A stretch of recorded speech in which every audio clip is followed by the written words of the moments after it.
Ôtez pas tout ça, bien-aimés frères et sœurs. Les deux gros escrocs politiques internationaux qui sont au pouvoir au Sénégal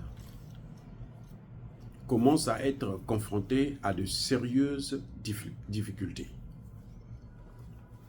Que se passe-t-il en ce net moment? Le gouvernement Sonko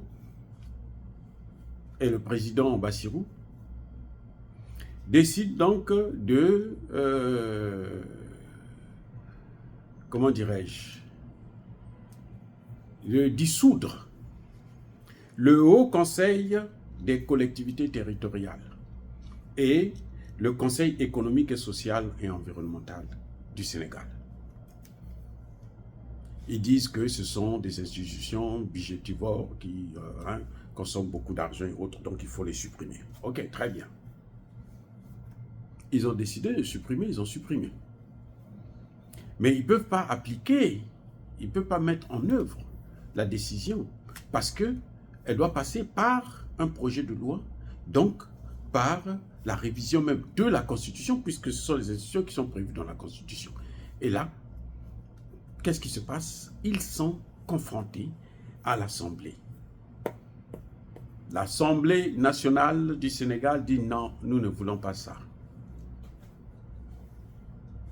Ils ont jeté, ça dit que l'eau et le bébé. Ils ont tout jeté. Ils disent non, on ne veut pas. Bon, question. Vous allez encore me dire, oh, toi, tu dis jamais quelque chose de bon de ces gens. Mais parce qu'ils ne font jamais rien de bon. Le jour qu'ils vont faire quelque chose de bon, je veux dire, ça c'est bien. Vous voyez que ce que dit, je le critique. Mais quand c'est bien, je dis oui, ça c'est bien. C'est comme ça. C'est comme ça que je suis. Quand je fais bien, je dis. Quand c'est pas bien, je critique. Et je m'en fiche de ce que les gens vont penser.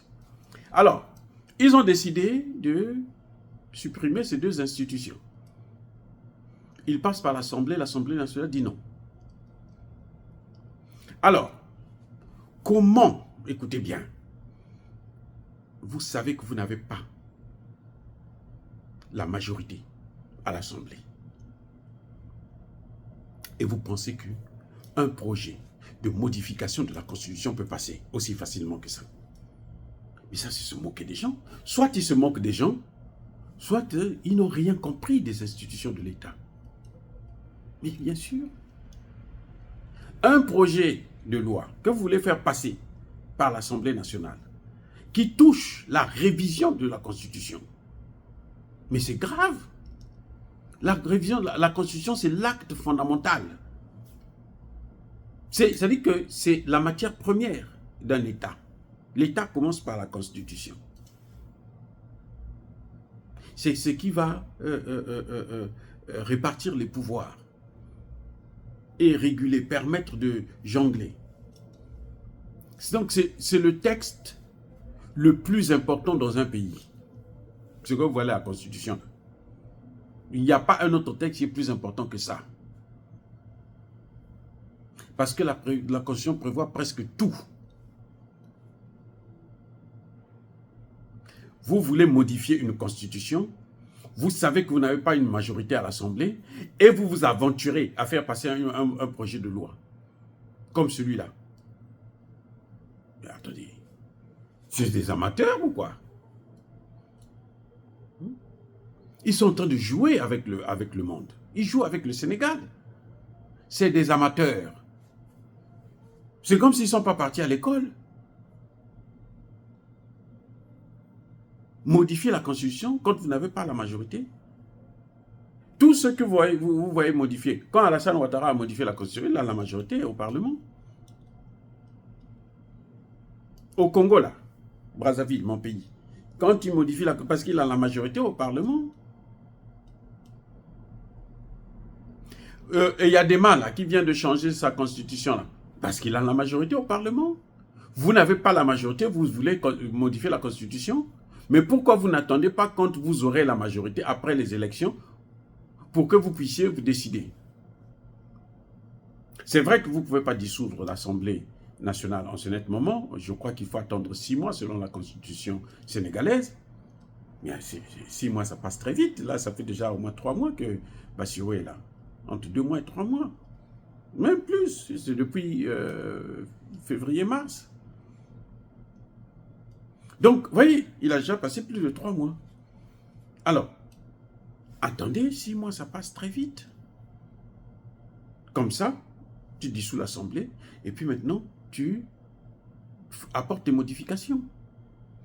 Ce qui se passe, à mon avis, c'est quoi? C'est que les conseillers de Bassirou, de l'extérieur, là, les Occidentaux, l'OTAN, l'Union européenne, ce sont eux qui font des propositions comme ça. Dans les cabinets là, des ministères là, sénégalais là, ils sont là. Ce sont eux qui contrôlent. Le Sénégal leur appartient. En tout cas, les institutions sénégalaises. Peut-être pas la population, les institutions sénégalaises. Donc, ils ont fait un ballon d'essai. On va voir quelle sera la réaction de cette assemblée. Comme ça, on pourra voir dans quelle mesure on peut dissoudre l'assemblée. Ça, c'est un fait. Donc, c'est une hypothèse d'ailleurs. Soit, ce sont les autres qui ont vu. On va essayer de voir comment contrôler cette assemblée-là. Quels sont les teneurs, les gens qui peuvent influencer une décision. Comme ça, ces gens-là, on va chercher à les corrompre. Et puis maintenant, désormais, avant de faire quelque chose, on va passer par eux. Ça, c'est un fait. 2. Soit, ils ont peur. Parce qu'ils n'ont tenu, jusque-là, Bassirou et Diomaye n'ont tenu aucune promesse électorale. Aucune. Tout ce qu'ils disaient là, on va changer, comment on appelle ça, réviser les accords de pétrole et tout, les accords gaziers là. C'est faux, ils ne peuvent pas le faire, ils ne le feront pas. Ils ne peuvent pas le faire, ils ne le feront pas. Puisque ce sont eux les Européens qui leur donnent un peu d'argent pour payer les salaires. Ils ne feront pas. Ils ne sont pas souverains. Ils ne sont pas indépendants. Deuxième des choses, ils voulaient faire, comment dirais-je, aider l'AES pour que, ou bien rentrer dans l'AES, ou je ne sais pas, pour obtenir leur souveraineté aussi comme les pays de l'AES. Ils ne peuvent pas. Le CFA, ils ne peuvent pas. Donc, il n'y a aucune des promesses qu'ils ont pu tenir. Donc, ils savent que si on va aux élections, probablement, on va perdre.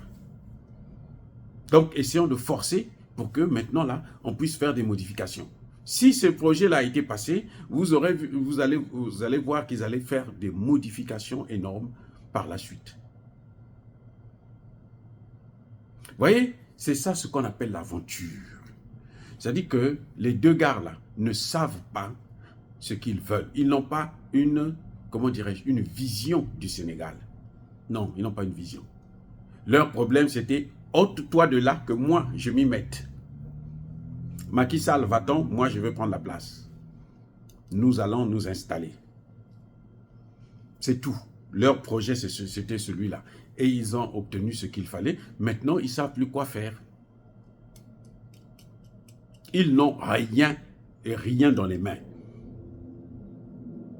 Et comme ils ont été élevés par les puissances occidentales, eh bien, ils doivent rendre la monnaie de la pièce comme Alassane Ouattara le fait. Ce que Alassane Ouattara fait là, ce n'est pas de gaieté de cœur. Parfois, il n'est pas content, mais il est obligé de le faire puisque c'est le prix à payer. Il a pris des engagements. Comme vous voyez Tshisekedi, il est obligé de gérer avec. Il essaie de contourner parce que c'est un petit bandit. Il essaie de contourner, mais pour l'instant, ça ne marche pas encore. J'espère que la Chine va le sauver. Parce qu'ils t'ont amené au pouvoir. Maintenant, tu dois leur donner aussi le retour à l'ascenseur. Ah oui, parce qu'eux aussi doivent s'élever. Ils t'ont élevé. Tu dois les aider à s'élever aussi. Donc, à piller le pays.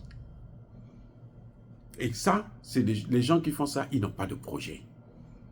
Ce que vous voyez là, avec l'Assemblée, c'est le rôle des députés, c'est leur rôle. C'est leur rôle. Si vous n'arrivez pas à les convaincre, ben, ils vont rejeter votre projet. Et puis un projet de loi, quand vous faites sortir un projet de loi, mais discutez de ça d'abord.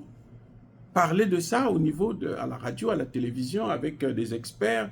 Les experts vont discuter et tout. Et puis bon, les gens vont comprendre ce qui se passe. Vous faites ça en catimini. Et vous voulez valider ça par le Parlement. Le Parlement dit non, nous on ne veut pas de votre faux projet. Nous on n'a pas besoin de ça. Nous on attend autre chose. Voilà. Bassirou n'a pas compris que, mais quand on est un dirigeant, c'est une vision d'abord. Vous devrez d'abord avoir une idée. Quand Assimi Goïta prend le pouvoir, il dit, moi, là, je veux prendre ce pouvoir-là pour régler le problème de sécurité. Et oui, il sait que le problème de sécurité, il a vu à Kidal comment les Français l'ont stoppé, alors qu'ils étaient prêts à mettre un terme avec le terrorisme. On était encore au début des années 2013-2015, comme ça, par là.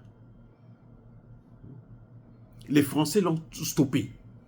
Donc il s'est dit, ah, ce sont eux les bleus. Donc il vient avec une idée précise, que moi, je viens, c'est pour ça. Ça, c'est pas la théorie, c'est pas du baratin.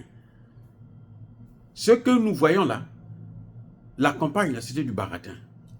L'objectif, le seul objectif, c'est ôte-toi de là, que moi, je m'y mette. Moi, je veux ta place là, je veux le fauteuil. Donc, on a tapé sur Macky Sall. On a tapé sur Macky Sall. On a sali Macky Sall. Macky Sall est parti. La jeunesse les a aidés à faire partie Macky Sall. Maintenant, vous avez eu ce que vous voulez. Comme vous n'avez pas de vision, vous n'avez pas d'idéologie, c'est comme ça qu'on voit ces déboires. Ce sont les conséquences de l'amateurisme. Ça, c'est l'aventure. Ils voulaient le pouvoir, ils ont eu le pouvoir. Maintenant, ceux qui vous ont donné le pouvoir, vous devrez les aider. Ceux qui ont mené la campagne pour faire de vous faire un tapage autour de vos problèmes, alors que vous n'avez pratiquement rien. Oh, dire cela, c'est inciter à la haine ou à la violence. Non, il y a pas colère, il y a mal. Encore une fois de plus, bien-aimés frères et sœurs, je persiste et je signe. Soyez bénis, abondamment bénis par le Dieu des Kémites et par nos ancêtres angélisés. Mais que tous ceux qui persécutent le continent africain, le pillent et le déstabilisent, qu'ils soient noirs, blancs, chinois, arabes, juifs, indiens, qui qu'ils soient punis, maudits, foudroyés, neutralisés, écrasés, effacés par le Dieu des Kémites et par nos ancêtres angélisés. Vive l'Afrique éternelle, je dis et j'assume.